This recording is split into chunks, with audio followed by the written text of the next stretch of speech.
Las caricaturas del sábado no prepararon a nadie para esta locura. Los 80 no fueron solo neón y sintetizadores. Crearon los filmes animados más oscuros jamás desatados sobre niños desprevenidos. Una película literalmente hizo que los niños se desmayaran en los cines. Otra fue prohibida por ser demasiado violenta, y Disney casi cerró su estudio de animación por lo que habían creado. ¿Qué pesadillas animadas de los 80 cruzaron todos los límites imaginables?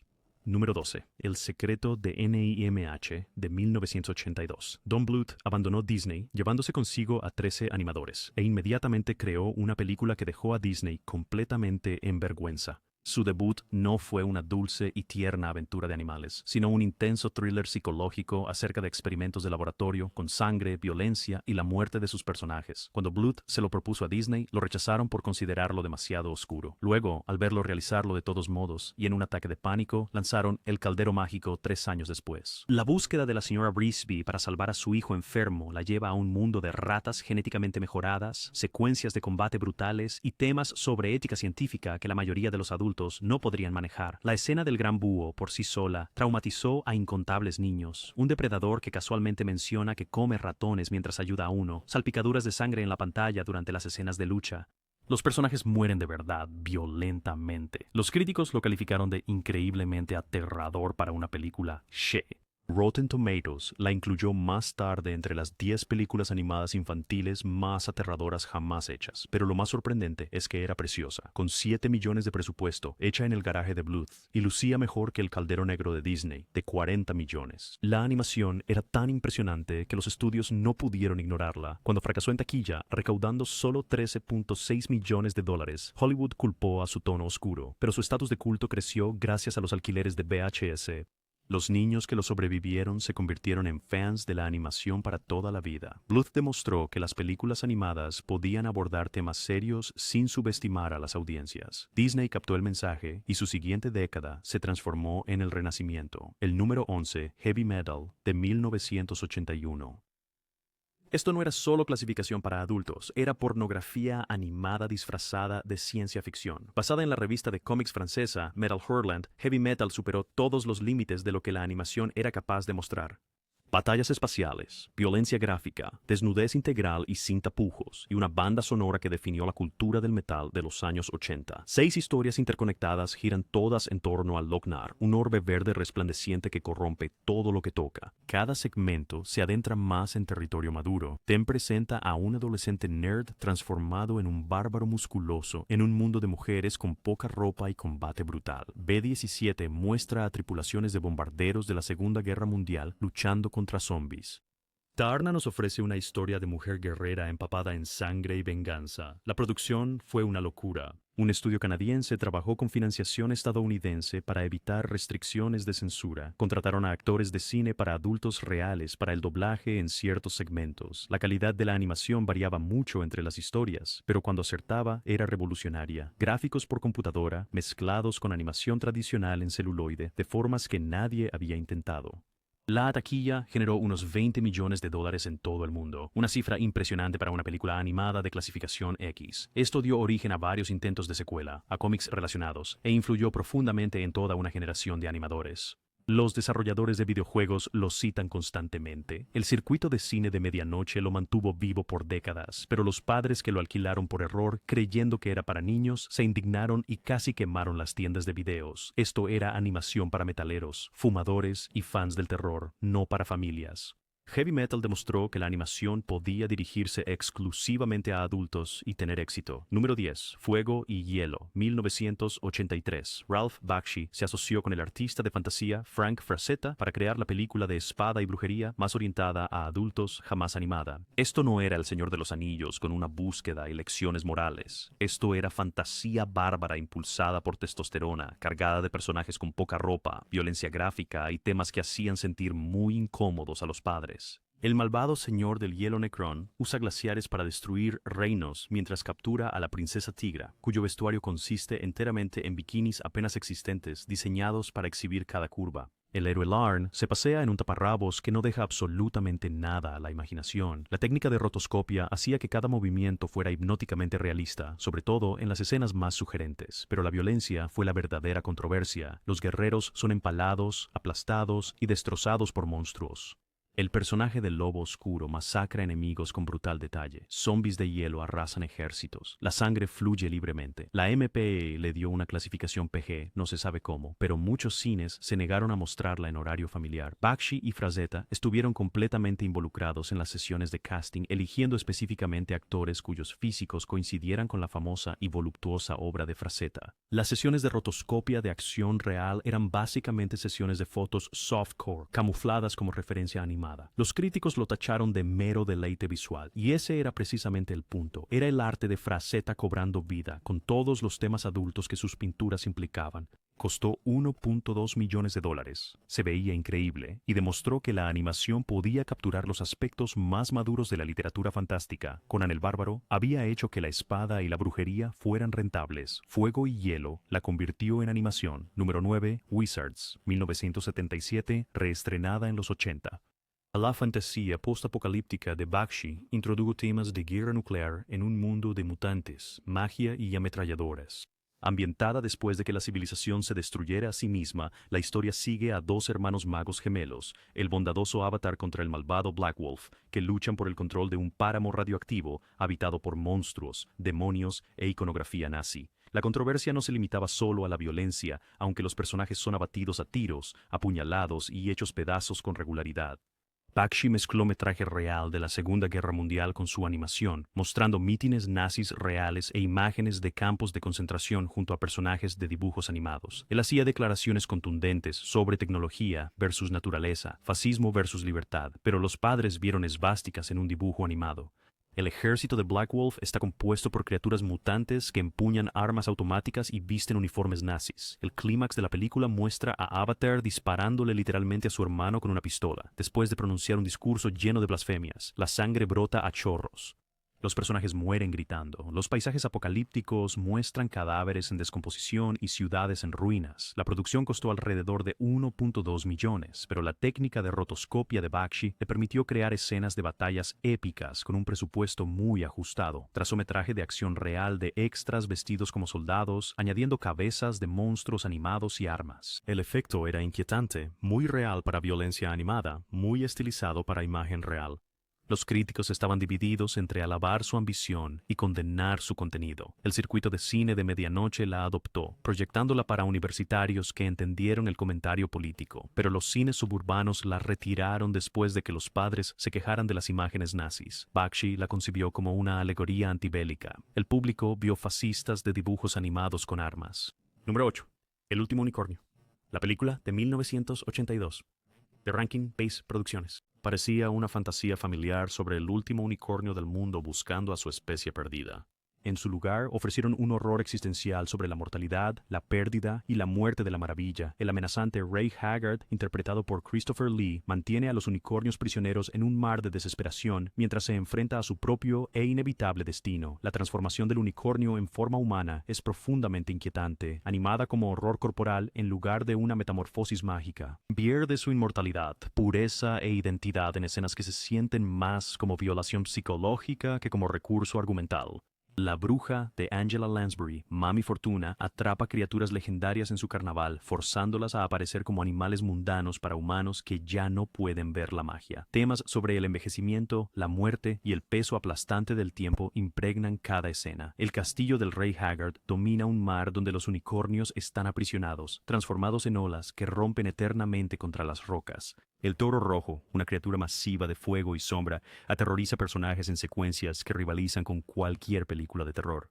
Jeff Bridges se ofreció como voluntario para dar voz al mago, Schmendrick, gratis porque la novela era su libro favorito. El equipo de producción incluyó a miembros de la banda America, quienes crearon una banda sonora que mezclaba folk medieval con música de sintetizador, realzando la atmósfera de otro mundo de la película. Pese a su clasificación G, El último unicornio traumatizó a niños que esperaban cuentos de hadas típicos. Los temas existenciales sobre mortalidad y pérdida de inocencia pasaron desapercibidos para ellos, pero golpearon a los adultos como mazos. Las tiendas de videos lidiaban con padres que la devolvían, alegando que no era apropiada para niños, pese a la clasificación. Número 7. Rock and Rule, de 1983. El estudio canadiense Nelvana intentó producir una ópera rock animada dirigida específicamente a un público adulto, y en su lugar terminó creando el fracaso animado más costoso de toda la historia. Ambientada en un mundo post-apocalíptico donde los animales desarrollaron inteligencia humana tras la extinción de la humanidad, la historia sigue a músicos antropomórficos que luchan contra una estrella de rock demoníaca que intenta invocar demonios reales a través de la música. El villano, Mock, con la voz de Don Franks, es básicamente un David Bowie satánico que secuestra a la cantante Angel para usar su voz en rituales de invocación. El clímax involucra demonios literales saliendo del infierno durante un concierto de rock mientras los personajes luchan por sus almas. Grupos religiosos perdieron la cabeza. Las referencias a drogas, la imaginería oculta y los temas sobre el poder corruptor de la música desencadenaron protestas. Su producción costó $8 millones en 4 años, convirtiéndola en la película animada más cara jamás hecha en Canadá. Contrataron a Cheap Trick, Blondie y Lou Reed para crear canciones originales. La calidad de la animación era espectacular, mezclando el trabajo tradicional de celuloide con gráficos computarizados tempranos para las secuencias de demonios, pero nadie supo cómo comercializarla. Demasiado madura para niños, demasiado extraña para adultos. La trama era incomprensible sin conocimiento previo de la mitología del rock. Los cines no sabían a qué público dirigirse. Fracasó espectacularmente, ganando menos de $100,000 en su estreno inicial. MGM la retiró de los cines después de 2 semanas. El estudio estuvo a punto de quebrar, pero como muchas películas de culto de los 80, el alquiler de videos le dio nueva vida. Los metaleros y los aficionados a la animación lo descubrieron, convirtiendo a Rock and Roll en un clásico de culto de las películas de medianoche. La influencia que tuvo en obras animadas posteriores es innegable. Demostró que la animación podía afrontar temas adultos a través de la narrativa de género. Número 6. El Caldero Mágico, 1985. Disney casi arruinó su departamento de animación con esta pesadilla medieval que obtuvo su primera clasificación PG. Basada en las crónicas de Prydain de Lloyd Alexander, la película buscaba atraer a los adolescentes de vuelta a Disney. En cambio, traumatizó a los niños y confundió a los adultos con su violencia gráfica e imágenes de terror. El Rey Cornudo sigue siendo uno de los villanos más aterradores de Disney, un lich esquelético cuyo objetivo es levantar un ejército de guerreros no muertos, llamados los Nacidos del Caldero. La secuencia de resurrección muestra cadáveres saliendo de sus tumbas, la carne derritiéndose de los huesos y soldados zombies empuñando espadas en plena batalla. Jeffrey Katzenberg eliminó varias escenas durante la postproducción porque las audiencias de prueba se estaban desmayando. La producción fue un verdadero desastre que se extendió por 5 años y costó casi $40 millones. El departamento de animación quedó diezmado tras el éxodo de Don Bluth, dejando a graduados inexpertos de CalArts a cargo del proyecto más ambicioso de Disney. Una huelga de animadores de 10 semanas retrasó todo. Las escenas se animaron con dimensiones erróneas por un malentendido del formato de 70 milímetros. La película presentó la primera animación por computadora de Disney, secuencias holográficas descartadas por el costo y sonido Dolby de 6 pistas, pero la innovación técnica con una trama que tomó elementos de varios libros sin crear una estructura narrativa coherente. El fin de semana de estreno solo recaudó $4 millones, quedando en 4º lugar detrás del reestreno de E.T. y de Regreso al Futuro. La recaudación nacional total fue de $21 millones frente a ese enorme presupuesto. Los ejecutivos de Disney consideraron cerrar la animación por completo. El fracaso llevó directamente a cambios en la dirección que impulsaron el renacimiento de Disney, pero El Caldero Mágico casi mató la animación tradicional primero. En el puesto número 5 tenemos a Regreso a Oz, de 1985. Esta no fue la secuela del clásico Mago de Oz que la gente esperaba. La fantasía de acción real de Walter Murch comienza con Dorothy recibiendo terapia de electroshock por sus delirios sobre Oz. Luego la sumerge en un reino de pesadilla donde la ciudad Esmeralda yace en ruinas y el mal. La princesa Mombi colecciona cabezas cortadas en su castillo. Los seres ruedas, criaturas con ruedas por manos y pies, aterrorizan a los niños con sus chirridos metálicos y su comportamiento depredador.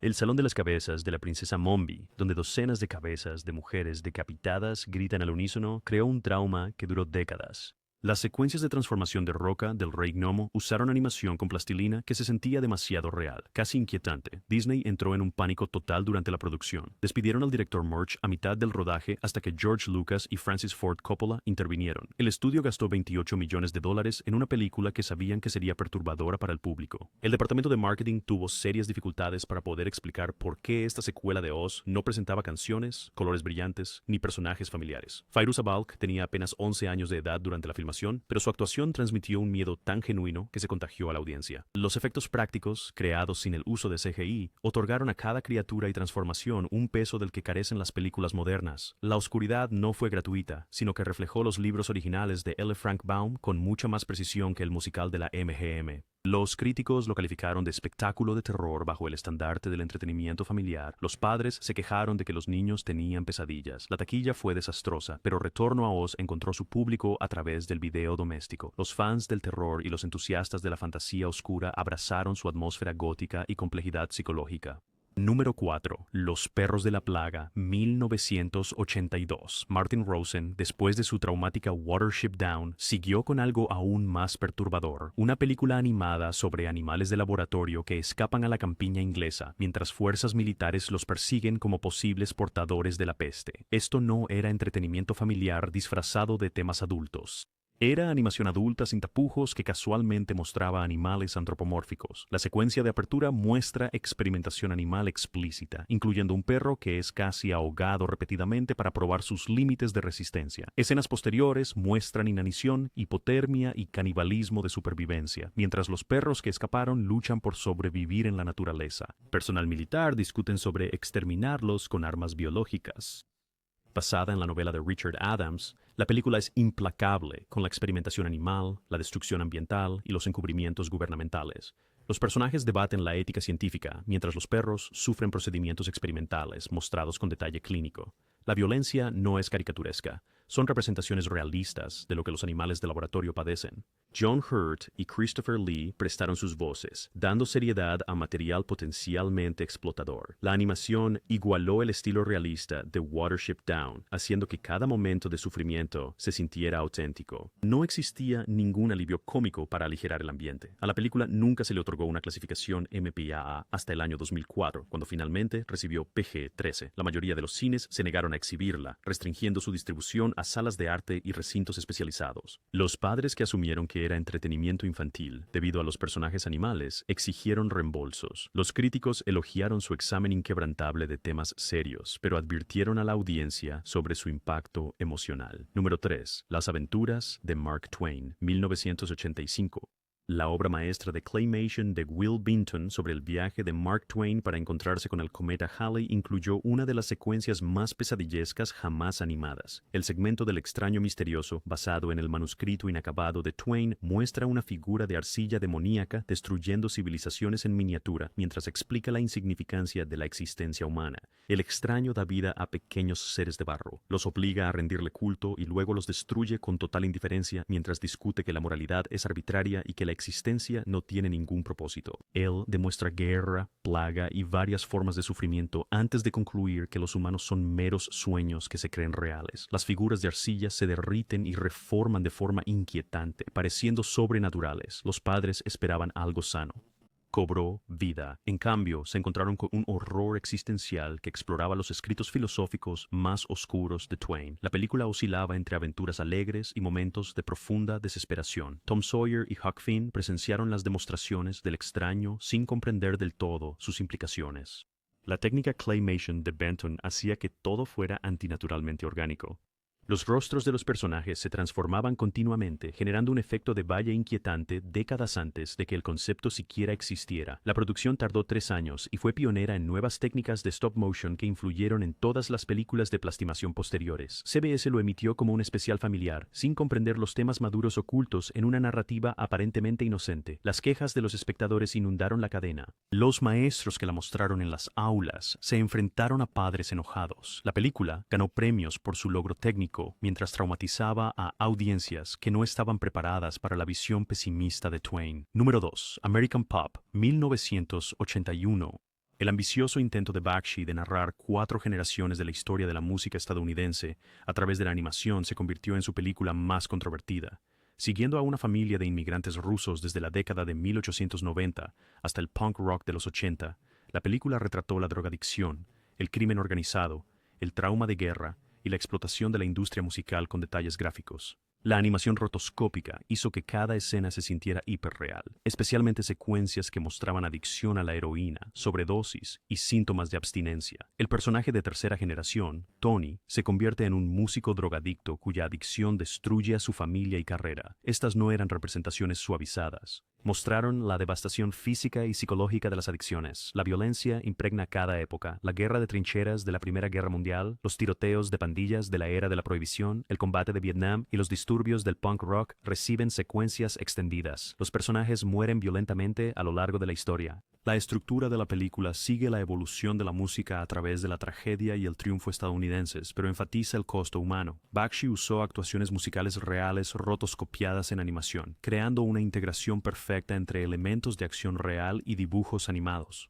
Bob Dylan, Janis Joplin y otros músicos aparecen como personajes animados interpretando sus canciones reales.